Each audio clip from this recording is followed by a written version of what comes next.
اعوذ باللہ من الشیطان الرجیم بسم اللہ الرحمن الرحیم۔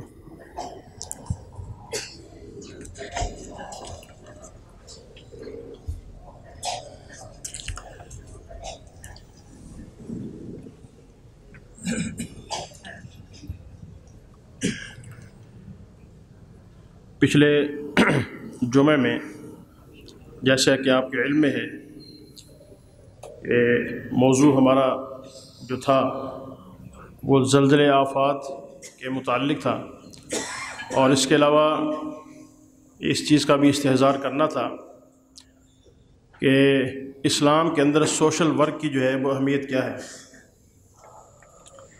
قرآن مجید کی جو آیت تلاوت کی گئی تھی اس تناظر میں سورہ عنکبوت 20واں پارہ آیت نمبر 40 تھی۔ آج بھی وہی آیت ہے، لیکن اس کے ساتھ ساتھ جو اس سے اگلی آیت ہے اس کو بھی کچھ نہ کچھ مناسبت ہے، تو اس کو سن لیں۔ اعوذ باللہ من الشیطان الرجیم بسم اللہ الرحمن الرحیم۔ مثل الذین اتخذوا من دون اللہ اولیاء، یعنی اس سے پہلے اللہ نے فرمایا کہ یہ جو حالات تمہارے اوپر آتے ہیں تمہارے اعمال کی وجہ سے آتے ہیں، لیکن اس چیز کا بھی تم نے خیال رکھنا ہے وما کان اللہ لیظلمہم ولکن کانوا انفسہم یظلمون، میں جو تمہارے اوپر حالات بھیجتا ہوں، جس قسم کے بھی حالات آتے ہیں، حالات کا جو مرکز ہے وہ انسان ہے۔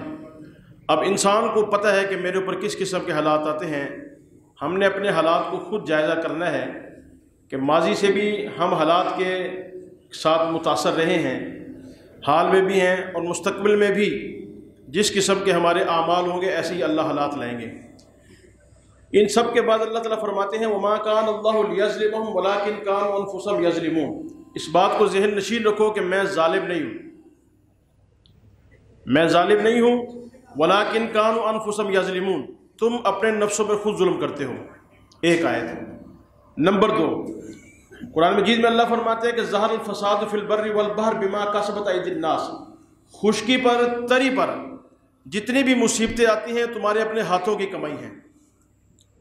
اللہ قرآن میں واضح طور پر فرماتا ہے۔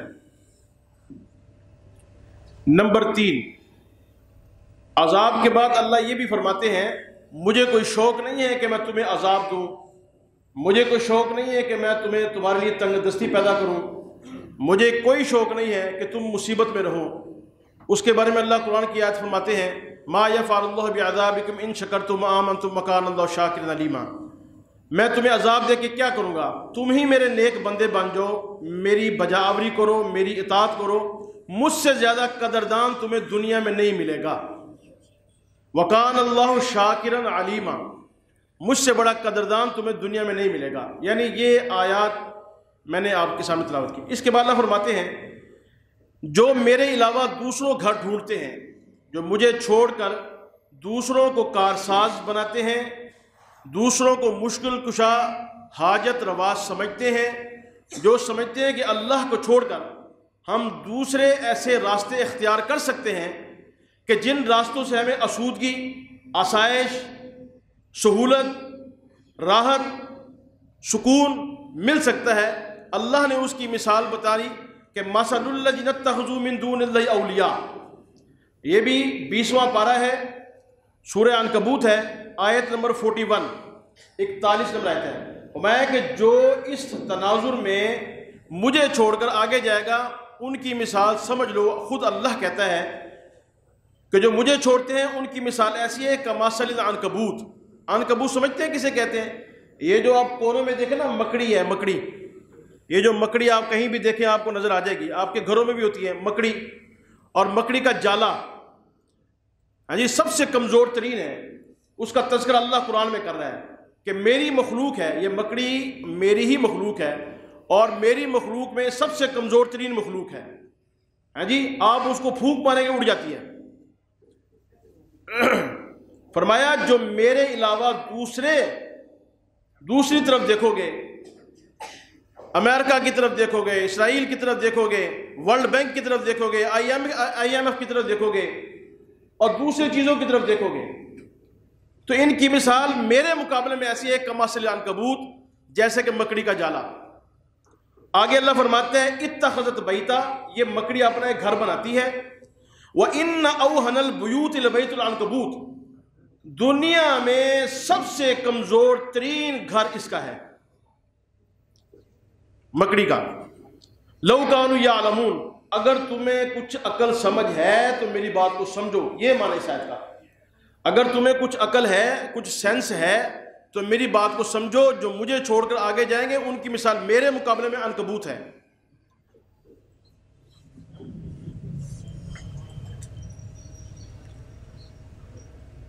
وَتِلْكَ الْأَمْثَالُ نَضْرِبُهَا لِلنَّاسِ، میں یہ جو مثالیں ہیں نا تمہیں اس لیے بیان کر کے سمجھاتا ہوں، وَمَا يَعْقِلُهَا إِلَّا الْعَالِمُونَ، کہ تمہیں کچھ نہ کچھ سمجھ آ جائے، تمہیں عقل آ جائے۔ میرے عزیز دوستو، ہم اپنے اس تسلسل کی طرف چلتے ہیں جو پچھلے درس میں نے چھوڑا تھا۔ میں نے یہ عرض کی تھی کہ زلزلے کون لاتا ہے، میں نے تفصیل سے جواب دیا۔ دوسرا سوال یہ تھا کہ آتے کیوں ہیں، اس کا بھی میں نے تفصیل سے جواب دیا۔ لیکن بطور ربط میں ایک حدیث بیان کر کے اگلے سوال کی طرف موو کرتا ہوں۔ میرا اگلا سوال یہ تھا، دو تین چیزیں انشاءاللہ آج بیان کرنے کی کوشش کریں گے۔ پہلی تو یہ کہ وہ نادار، کمزور بچے، بوڑھے، عورتیں جو اپنے گھروں پر ہوتی ہیں، ان کا کیا قصور ہے جو کثیر تعداد میں وہ بھی اس ذات کے اندر آ جاتے ہیں۔ یہ اس کے اوپر ہم نے سوال ختم کیا تھا۔ دوسرا انشاءاللہ کوشش کریں گے ہم یہ بھی سمجھیں مختصر وقت کے اندر کرنے کے کام کیا ہیں، جب یہ حالات آ جائیں، مصیبت آ جائے، یہ مسائل پیدا ہو جائیں، ہمیں کیا کرنا چاہیے۔ تیسرے نمبر پر یہ انشاءاللہ کچھ نہ کچھ واضح کرنے کی کوشش کریں گے کہ جو سوشل ورک ہے اس کی اسلام کے اندر کیا حیثیت ہے۔ تو بات یہ تھی بطور ربط، ابن ماجہ کی روایت ہے، ابو مالک اشعری رضی اللہ تعالیٰ عنہ فرماتے ہیں، وہ فرماتے ہیں کہ نبی کریم صلی اللہ علیہ وسلم نے فرمایا کہ میری امت کے بعض لوگ اپنی محفلوں میں شراب پی رہے ہوں گے، اپنی محفلوں میں شراب پی رہے ہوں گے اور ان کے سروں پر گانے کے آلات بج رہے ہوں گے۔ ابن ماجہ شریف کی روایت ہے۔ اور گانے گانے والی عورتیں بھی ان کے سامنے ناچ گان رہی ہوں گی۔ ایک چوتھی چیز بھی فرمائی اس حدیث کے اندر کہ وہ جو شراب پی رہے ہوں گے اس کو شراب نہیں کہیں گے، یہ حدیث کے الفاظ ہیں، میں تشریح نہیں کر رہا، حدیث بیان کر رہا ہوں۔ فرمایا کہ وہ جو شراب پی رہے ہوں گے اس کو شراب نہیں کہیں گے، اس کا اور کوئی نام رکھیں گے، یہ الفاظ حدیث کے اندر، جیسے کہ مروج نام۔ فرمایا اس دوران اچانک یکا یک زمین پھٹے گی، یہ اس کے اندر دھس جائیں گے، اور ان میں سے کچھ کی شکلیں بندروں کی طرح اور کچھ کی خنزیر بن جائیں گی۔ یہ حدیث ہے بطور ربط میں نے بیان کی کہ زلزلے کیوں آتے ہیں، یا آفات کیوں آتی ہیں، یا اس تسلسل کے ساتھ جو بارشیں آتی ہیں جو سب کچھ بہا کے لے جاتی ہیں وغیرہ ذالک، بہت سارے آپ کے سامنے صورتیں آتی ہیں۔ تو یہ جو سوال ہے نا جی کہ ان کو کیا قصور ہے، نبی کریم صلی اللہ علیہ وسلم ایک نشست میں بیٹھے تھے، ایک اپنا محفل میں بیٹھے تھے، کسی نے پوچھا یا رسول اللہ، اسی قسم کا سوال پوچھا، یا رسول اللہ ان کا کیا قصور ہے، کیا یہ بھی اس کے اندر یعنی اس حیت کے اندر یا اس صورت کے اندر جس وقت یہ عذاب نازل ہوگا جسے آپ عذاب کہہ رہے ہیں، تو یہ بھی اس کے اندر شریک ہوں گے؟ کیونکہ آپ دیکھیں ظاہری طور پر عذاب یا سزا بطور تنبیہ مجرم کو دی جاتی ہے نا میرے بھائی، مجرم کے علاوہ تو کسی کو دینا مناسب نہیں ہے۔ تو اس اشکال کے اوپر صحابہ کرام نے جب پوچھا تو اللہ کے نبی نے جواب نہیں دیا۔ یاد رکھیں مختلف حدیثیں میں آپ کو ایک ایک کر کے سناتا ہوں۔ نمبر ایک، اللہ کے نبی نے جواب نہیں دیا بلکہ یہ عرض کی، اس بات کے اندر سر ہلا دیا۔ جیسے کسی نے پوچھا کیا یہ بھی اس کے اندر مطلب متاثر ہوں گے، شریک ہوں گے، ہیں جی؟ تو آپ نے فرمایا سر ہلا دیا، ہاں جی، نمبر ایک۔ نمبر دو، ام سلمہ رضی اللہ تعالیٰ عنہ کی روایت ہے مسلم شریف کے اندر کہ اللہ کے نبی نے ایک نشست میں فرمایا کہ جس وقت اللہ کا عمومی عذاب آتا ہے تو اس کے اندر سب شریک ہوتے ہیں، جہاں وہ عذاب آتے ہیں تو سب شریک ہوتے ہیں، لیکن قیامت والے دن سب لوگ جو ہیں اپنی اپنی نیتوں، حدیث پاک کا مفہوم ہے، اور اپنے اعمال کے بقدر اٹھائے جائیں گے۔ نمبر 3، عبداللہ ابن عمر رضی اللہ تعالیٰ عنہ بہت بڑے صحابی ہیں، وہ فرماتے ہیں کہ نبی کریم صلی اللہ علیہ وسلم کو ایک نشست میں پوچھا گیا، یا رسول اللہ ان کا کیا کریں گے، یہ جو لوگ کچھ اس کے اندر ملوث نہیں ہوتے ہیں، اس کے بارے میں آپ کا کیا خیال ہے؟ اللہ کے نبی نے وہی جواب دیا، میں تیسری حدیث سنا رہا ہوں آپ کو، اللہ کے نبی نے وہی جواب دیا کہ ہاں جب عمومی عذاب آتا ہے تو اللہ کا یہی قانون ہے، اللہ کا یہ قانون ہے، کیونکہ اللہ کے نبی تو شارع ہیں نا، شریعت بیان کرنے کے لیے آئی ہیں۔ اسی طریقے سے مسلم شریف کی روایت ہے، اما عائشہ رضی اللہ تعالی عنہ فرماتی ہیں ایک مرتبہ نبی کریم صلی اللہ علیہ وسلم میرے پاس بیٹھے تھے تو کہنے لگے عائشہ مجھے رات کو خواب آیا، میں نے خواب میں دیکھ رہا ہوں کہ میری امت کا ایک آدمی خوف کی وجہ سے حرم کے اندر بیت اللہ میں پناہ لیتا ہے، اور میری امت کا ایک لشکر اس کو مارنے کے لیے اس کے پیچھے آتا ہے، جس کی وجہ سے جب وہ بیدا کے مقام پر پہنچتا ہے تو زمین پھٹتی ہے اور وہ پورا کا پورا لشکر اس کے اندر دھس جاتا ہے۔ اما عائشہ رضی اللہ تعالیٰ عنہ فرماتی ہیں یا رسول اللہ وہ پورا لشکر دھس جاتا ہے؟ آپ نے فرمایا ہاں۔ یا رسول اللہ اس میں تو ایسے لوگ بھی ہوں گے جن کا کوئی قصور نہیں ہوگا، مثلا بچے، عورتیں، یا اسی طریقے جب زمین پھٹتی ہے تو راہ گزر، مسافر، اب مسافر ایک آدمی گزر رہا ہے، جیسے آپ دیکھیں نا یہ جو کلپس آتے ہیں آپ دیکھتے ہیں کہ گاڑی جا رہی ہے، اس کے اوپر جو ہے نا وہ کچھ نہ کچھ گر جاتا ہے، کوئی توزہ گرتا ہے یا کوئی کھمبا گر جاتا ہے وغیرہ ذالک، تو یا رسول اللہ ان کا کیا قصور ہے؟ آپ صلی اللہ علیہ وسلم نے فرمایا کہ ہاں اس میں مستبصر بھی ہیں، مثلا جو اس لشکر میں قصدن شامل ہوں گے جس پر عذاب آیا، بعض لوگ بغیر ارادے کے داخل ہوں گے، مثلا بعض دفعہ کسی کو زبردستی بھیج دیا جاتا ہے، اسے ہم کہتے ہیں مجبور۔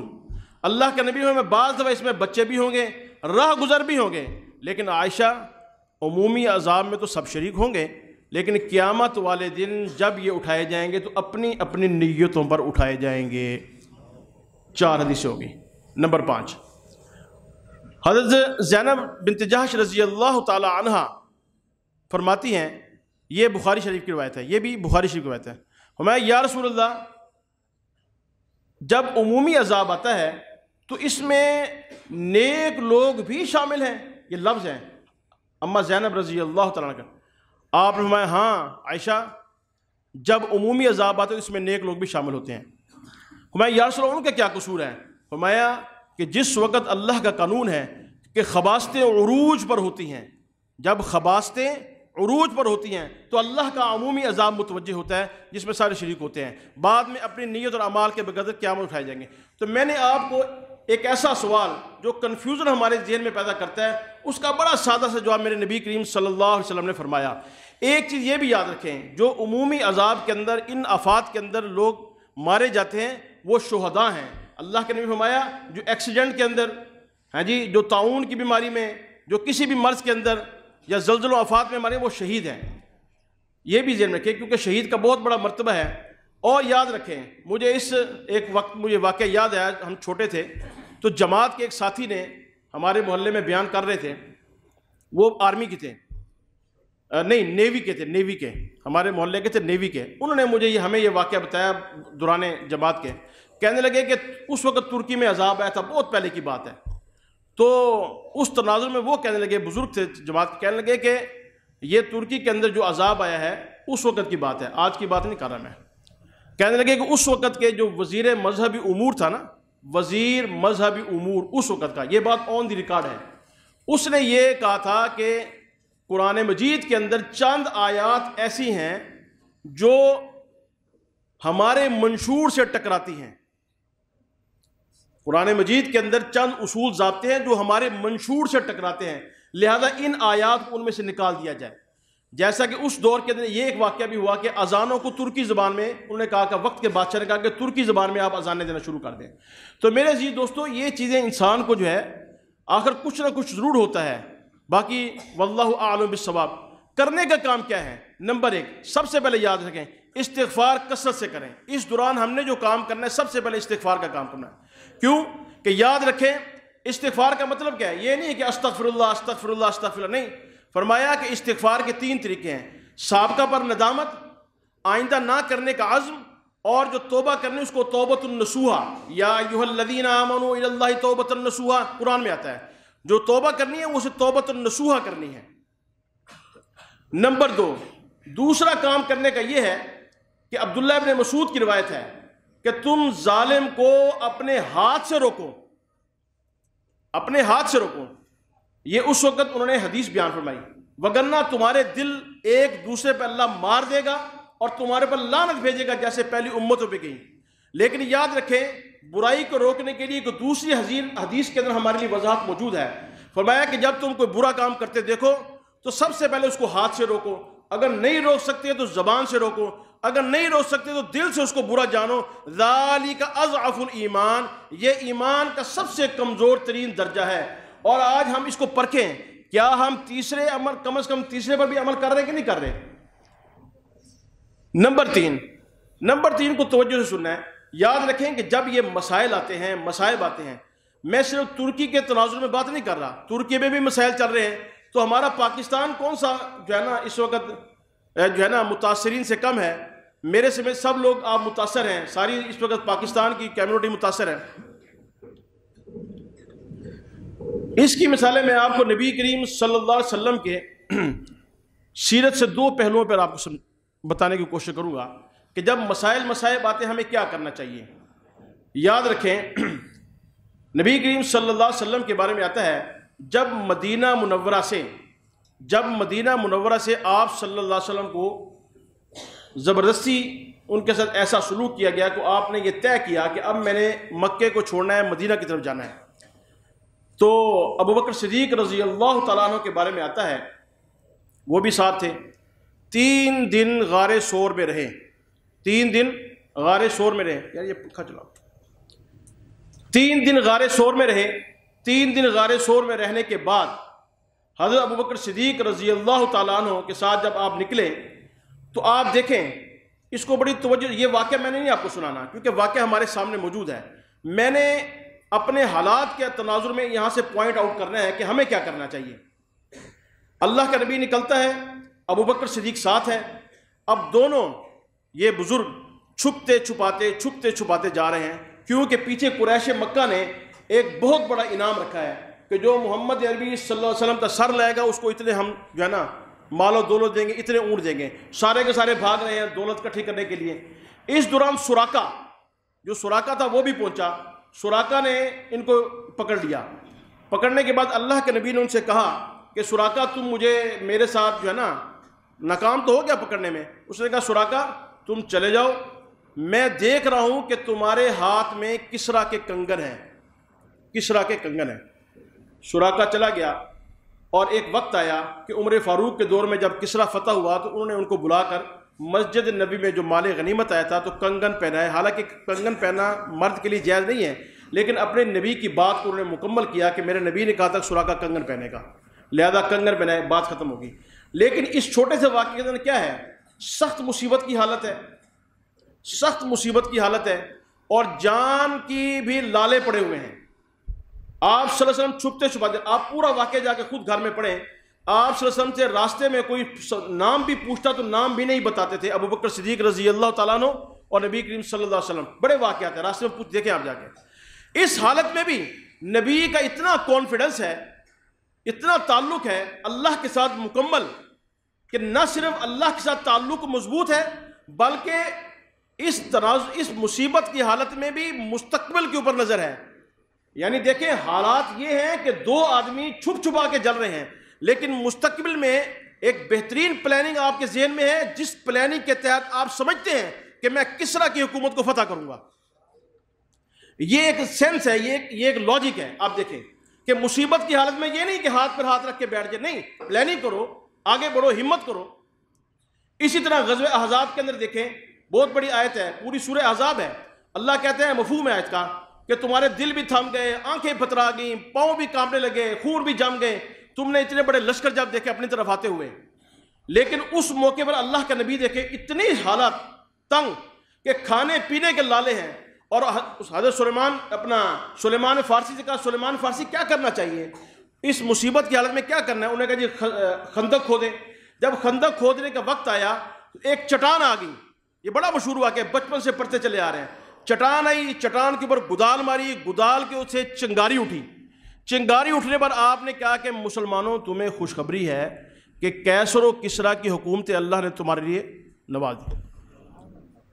اب منافق سر پکڑ کے بیٹھے، یار یہ کیسا آدمی ہے، کھانے کو کچھ نہیں ہے، حالات سخت ہیں، پینے کو کچھ نہیں ہے، بلکہ اس دوران ایک آدمی آتا ہے، یا رسول اللہ میری حالت بڑی کمزور ہے، میں نے تو پیٹ پہ پتھر باندھا ہوا ہے، میرے پاس تو کھانے کو کچھ نہیں ہے۔ اللہ کا نبی کہتا ہے میرا پیٹ بھی دیکھ لو۔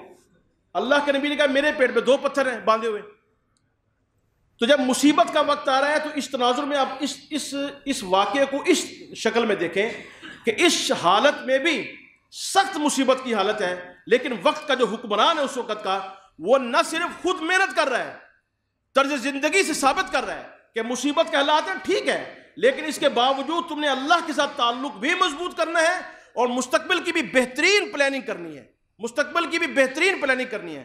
تو آج کے دور میں بھی ہمیں یہ کام کرنے پڑے گا، لیکن شروع کہاں سے ہوں گے؟ حکمرانوں سے۔ محمد صلی اللہ علیہ وسلم حکمران تھا نا میرے بھائی، حکمران شروع کر رہا ہے طرز زندگی، ہمیں تو یہ ایڈوائز کیا جا رہا ہے یہ کرو وہ کرو وہ کرو، اگر خود اپنے جو ہے نا اس طرح حالات نہیں بدلتے۔